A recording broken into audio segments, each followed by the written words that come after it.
this year's Hispanic Heritage Month celebration.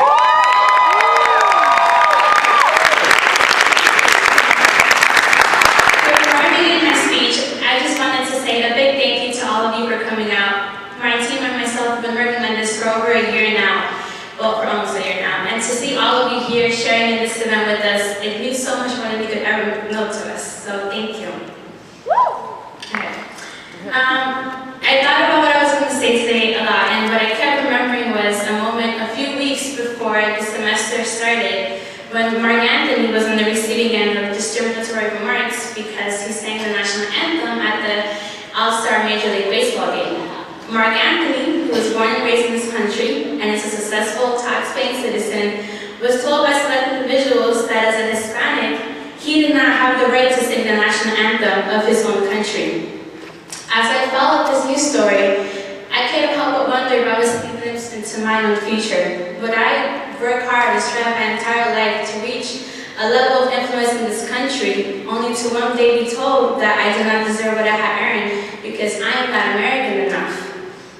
Mark Anthony's response was to say that he was born and raised in New York, and not only was he more New York than ever, he was also now more Puerto Rican than ever. And I really identify with that statement because not only was I born and raised in the United States, and I'm very proud of that, but I also make no exceptions for the fact that I am Dominican. I am very proud. I am very proud to be Latina. I do not forget that my father's family had to flee their country due to my uncle's involvement in the Revolutionary War. I do not forget the extreme poverty that led my mother to come to this country to work to feed a single-parent household with 9 children. Just as I do not forget the lives that they have lived here as Latinos. None of us should ever forget where we come from.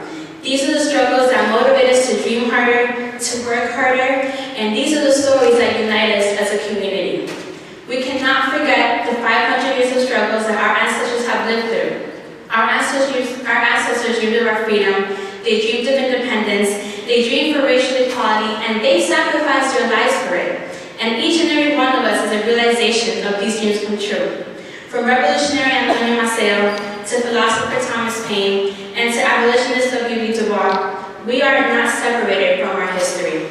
The struggles of the veteranos that came before us, the struggles of our parents, and our struggles to make it this far prove that we are a strong and resilient people. Now here we stand, young Gators, with all the resources in the world at our fingertips. What are we going to do with it? I encourage you all to make new friends, to join different student organizations, but to also explore the top collection of Latino history in the world, right here on campus at Latin America's Founders Collection. I encourage you to shape your future, to start building your dreams, but do not try and escape your past, because we cannot forget who we are as a people. Just like Mark Anthony proved that we cannot escape that we are Hispanic, that we are Latino, and we should never sacrifice that. By the year 2050, Latinos will compose the majority of the United States population. But what does that majority mean when millions of Latinos breathe and sweat into this land, growing the crops to feed this nation, yet they receive no rights and no recognition? And what does the majority mean when millions of intelligent and driven Latino youth who have lived here almost their entire lives cannot attend college? And what is the purpose of us becoming successful lawyers and engineers if racial profiling laws strip us of our rights every time we step outside? And in the case of Trayvon Martin, as a young boy walks home after purchasing a bag of Skittles. The purpose of us being a majority is to work together as a community to help our government create a better and more just nation.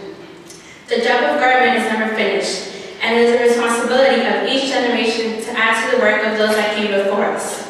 And whatever journey it is that you choose, I encourage you to please remember that you have a family here within the Gator Nation, especially the Latino Gator community. So tonight, I leave you with the words of a great man, words that have helped shape my educational path, and I hope will do the same for you.